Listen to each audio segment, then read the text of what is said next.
पैसा एक्ट से संबंधित हैं। आप जीएस पेपर सेकंड के इस टॉपिक से आर्टिकल को रिलेट कर सकते हो।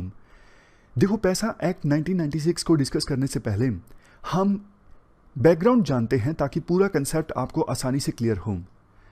आपको पता है हमारे देश में सेल्फ गवर्नेंस को प्रमोट करने के लिए 73rd कॉन्स्टिट्यूशनल अमेंडमेंट आया था 1992 में। मतलब कि पंचायती राज इलेक्शंस 1992 से पहले होते तो थे, लेकिन देखो किसी स्टेट में सिचुएशन ये थी हर 5 साल बाद नहीं कंडक्ट होते थे, कई साल बाद कंडक्ट होते थे।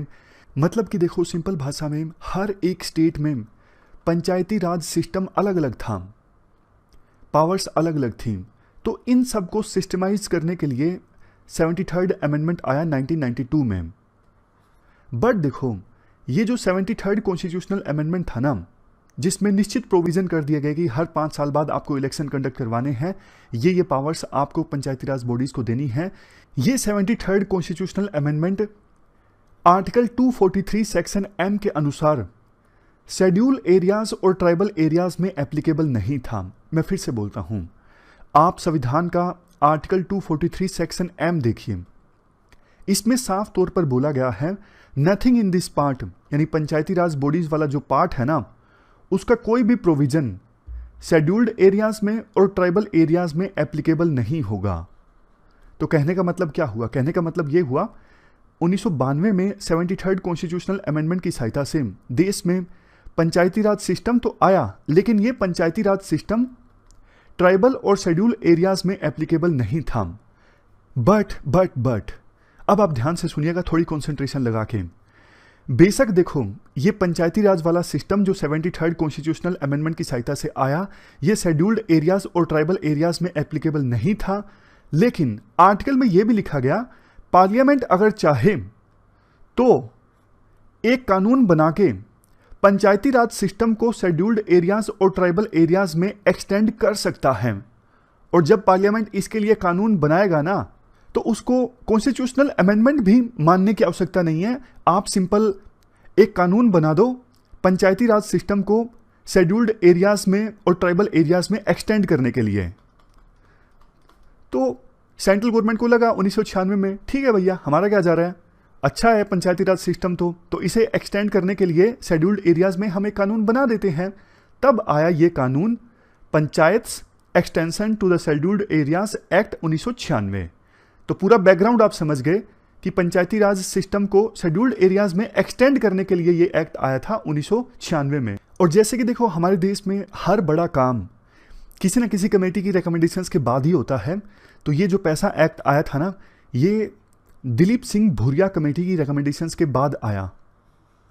अगर अब आपको आंसर में लिखना हो कि पैसा एक्ट है क्या, तो आप ये डेफिनेशन लिख सकते हो, ये संविधान के अंदर संविधान है।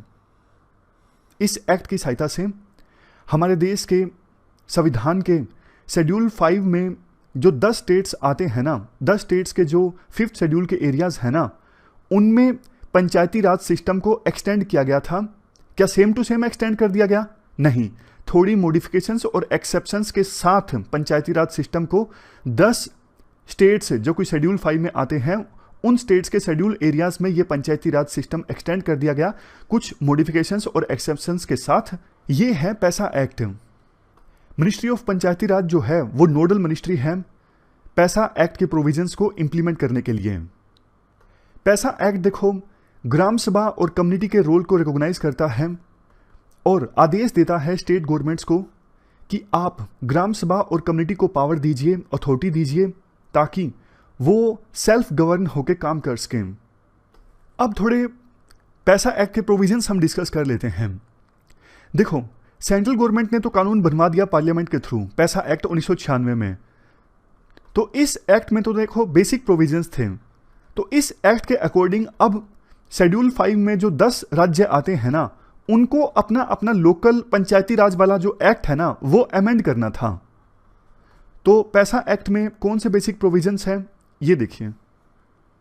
हर एक विलेज में एक सेपरेट ग्राम सभा होगी जिसमें वो लोग शामिल होंगे जिनका नाम इलेक्टोरल रोल में यानी वोटिंग लिस्ट में शामिल हैं। और ये 10 राज्य जो शेड्यूल 5 में आते हैं, जब देखो ये पंचायती राज पर कानून बनाएंगे तो वो कानून जो है वो local customary laws, social and religious practices और इसके साथ साथ जो ट्रेडिशनल मैनेजमेंट प्रैक्टिसेस हैं कम्युनिटी रिसोर्सेज की, उसके अनुसार होंगे। हर एक ग्राम सभा लोकल ट्रेडिशंस को प्रिजर्व करेगी। इसके अलावा हर एक ग्राम सभा लोकल जो कल्चरल आइडेंटिटी है, कम्युनिटी रिसोर्सेज हैं, उन सब को भी प्रिजर्व करेगी। इन पंचायती बॉडीज में देखो रिजर्वेशन होगा लोकल कम्युनिटी की पॉपुलेशन के अकॉर्डिंग, जिस कम्युनिटी की जिस प्रोपोर्शन में पॉपुलेशन है उसी के हिसाब से रिजर्वेशन होगा। लेकिन पंचायत में जो चेयरपर्सन की पोस्ट है ना सभी लेवल पे, वो एसटीज के लिए रिजर्व्ड होगी। और ग्राम सभा की रिस्पॉन्सिबिलिटी ये भी होगी गांव में जो भी डेवलपमेंट रिलेटेड वर्क्स है ना उनको अप्रूवल देना, स्कीम्स के जो बेनिफिशरीज हैं उनको आइडेंटिफाई करना, और जो फंड यूटिलाइज हुए हैं डेवलपमेंट वर्क के लिए उसके लिए सर्टिफिकेट इशू करना। तो ये सारे प्रोविजंस हैं पैसा एक्ट के। ये सारी पावर्स और फंक्शंस दिए गए हैं ग्राम सभा को पैसा एक्ट के अंदर। Right to mandatory consultation in land acquisition, land acquisition के मामले में सरकार को ग्राम सभा से कंसल्ट करना ही होगा। इसके अलावा जो पर्सन्स डिस्प्लेस हुए हैं उनकी रीसेटलमेंट और रिहेबिलिटेशन के मामले में भी ग्राम सभा से कंसल्ट करना होगा। नेक्स्ट, ग्राम सभा को फंक्शन दिया गया है कि वो ट्राइबल कम्युनिटीज के कल्चर और ट्रेडिशनल बिलीफ को प्रोटेक्ट करें। ग्राम सभा को माइनर फॉरेस्ट प्रोडक्ट्स की ओनरशिप दी गई है इस एक्ट के अंतर्गत।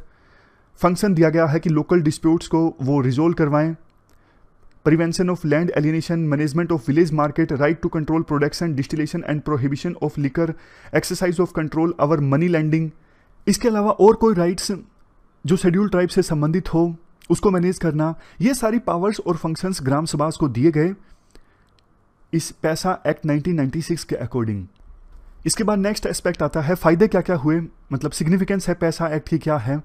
सबसे पहला सिग्निफिकेंस तो देखो, इस एक्ट ने ना ग्राम सभा को एम्पावर किया, मतलब कि ग्राम सभा बेहतर ढंग से ग्राउंड लेवल पे डेवलपमेंट वर्क ला पाती हैं, तो उनको पावर्स मिली तो ग्राउंड लेवल पर डेवलपमेंट ज़्यादा अच्छे से आने लगा। ग्राम सभा रिसोर्सेज लोकल लेवल पे जो रिसोर्सेज होते हैं ना उनको ज़्यादा अच्छे से यूटिलाइज कर सकती हैं। Next, tribal integration.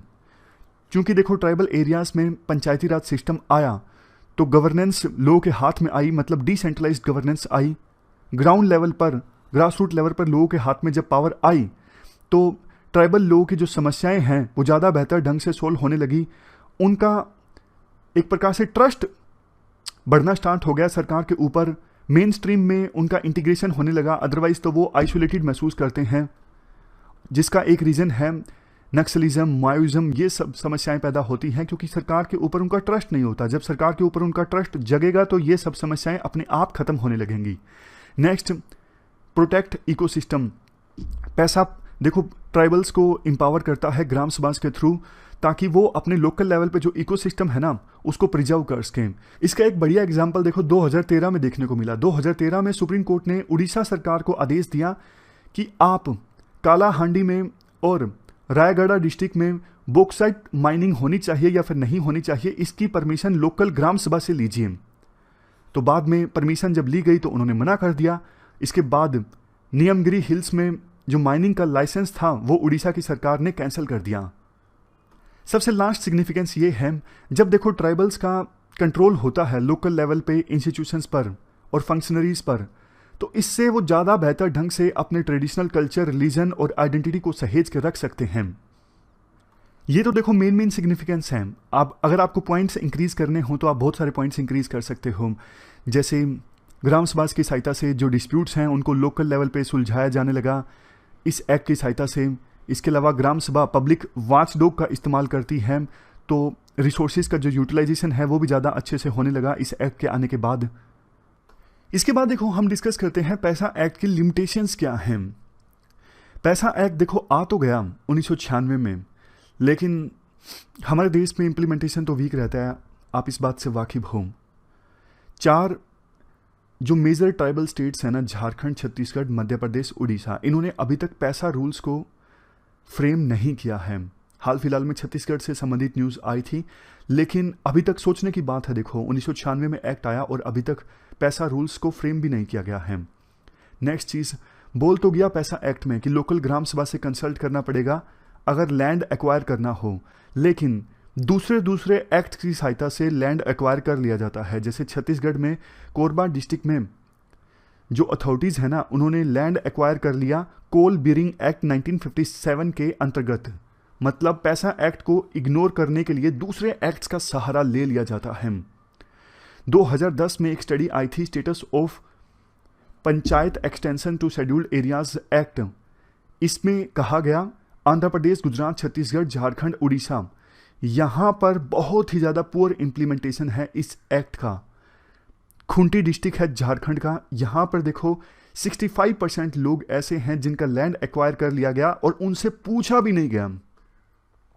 और कई सारे एक्सपर्ट्स ये बोलते हैं पैसा एक्ट ने डिलीवर नहीं किया अच्छे से, इसका इंप्लीमेंटेशन नहीं हुआ। उसके पीछे काफ़ी सारे रीजंस हैं। एक तो देखो इस एक्ट को लेकर क्लैरिटी नहीं है, दूसरा ब्यूरोक्रेटिक एपैथी है, तीसरा एब्सेंस ऑफ पॉलिटिकल विल, उसके बाद पावर हायरार्की में चेंज के अगेंस्ट रेसिस्टेंस है। लोकल लेवल पे जो ऑफिशियल्स हैं नहीं चाहते कि पावर आए ग्राम सभा के पास में। बहुत बार ऐसा होता है जो डेवलपमेंट स्कीम्स है ना, उनको इंप्लीमेंट कर दिया जाता है, पेपर में दिखा दिया जाता है ग्राम सभा की मीटिंग हुई थी, लेकिन एक्चुअल में कभी ग्राम सभा की मीटिंग हुई ही नहीं। ऐसी ऐसी चीजें देखने को मिलती हैं। तो वे फॉरवर्ड में क्या कहा जा सकता है? सबसे पहला रिकमेंडेशन देखो, पंचायती राज बॉडीज वाला सिस्टम जो है ना, वो तो पैसा एक्ट के थ्रू ये शेड्यूल 5 वाले एरियाज में एक्सटेंड हो गया। But what about 74th amendment, यानी म्युनिसिपल बॉडीज वाला सिस्टम तो इंप्लीमेंट नहीं हुआ ना। तो जैसे पैसा एक्ट आया वैसे ही मैसा एक्ट भी तो आना चाहिए था ना, जिसकी सहायता से म्युनिसिपल बॉडीज का एक्सटेंशन होता शेड्यूल 5 वाले एरियाज में, लेकिन ऐसा नहीं हुआ। तो मैसा एक्ट भी आना चाहिए। नेक्स्ट, जिन स्टेट्स ने अभी तक पैसा रूल्स को नहीं फ्रेम किया है वो फ्रेम करें। नेक्स्ट, पैसा एक्ट का कन्वर्जेंस होना चाहिए दूसरे रेलेवेंट एक्ट्स के साथ, जैसे forest rights act, right to fair compensation and transparency in land acquisition, rehabilitation and resettlement act 2013, इनके साथ पैसा एक्ट का कन्वर्जेंस होना चाहिए। यानी फंक्शंस और फीचर्स जो हैं इन एक्ट्स के कन्वर्ज करने चाहिए पैसा एक्ट के साथ। Next, Panchayati Raj ministry of tribal affairs के साथ मिलके ट्राइबल कम्युनिटी के डेवलपमेंट के लिए एक नया डेवलपमेंट मॉडल तैयार करें। इसके साथ साथ देखो, जब वो ये नया डेवलपमेंट मॉडल तैयार होना, ट्राइबल कम्युनिटी के ट्रेडिशंस को ध्यान में रखा जाए। नेक्स्ट, देखो जो ट्राइबल कम्युनिटी के लोग हैं ना, उनकी कैपेसिटी बिल्डिंग होनी चाहिए, उनकी सोशल डेवलपमेंट पर सरकार को ध्यान देना चाहिए, जैसे अच्छी हेल्थ, अच्छी एजुकेशन। तो ये सारे रिकमेंडेशंस दी जा सकती हैं पैसा एक्ट से संबंधित।